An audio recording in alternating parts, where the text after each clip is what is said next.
ഇന്നത്തെ recipe കൂട്ടുകാരുടെയാണ്, Onam special. ആദ്യം കുക്കറിൽ മിനിമം 8 മണിക്കൂർ സോക്ക് ചെയ്യാൻ വെച്ച കടല അതിൽ കുറച്ച് ഉപ്പും മഞ്ഞൾപ്പൊടിയും ഇട്ടിട്ട് ഒരു 3 വിസിൽ വരെ വെക്കുക.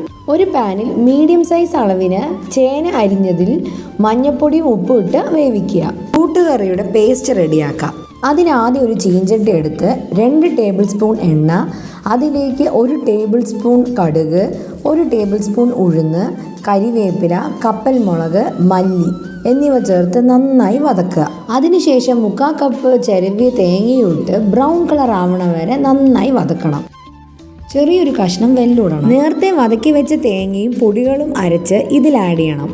കുറച്ച് മിക്സ് അരയ്ക്കാതെ മാറ്റി വെച്ചിരുന്നു, അത് നമ്മൾ ചേനയുടെയും കടലടയും കൂടെ ആഡ് ചെയ്യുക. ലാസ്റ്റ് 1 ടേബിൾ സ്പൂൺ കുരുമുളക് പൊടിയും കൂടെ ആഡ് ചെയ്യുമ്പോഴാണ് ശരിക്കത്തെ ഫ്ലേവർ കിട്ടുക. നമ്മുടെ ആവശ്യത്തിന് വെള്ളമൊക്കെ വറ്റിച്ച് കൂട്ടുകറി ഇതാ റെഡിയായി. അടുത്ത വീഡിയോയിൽ കാണുന്നതുവരെ tata bye bye, see U.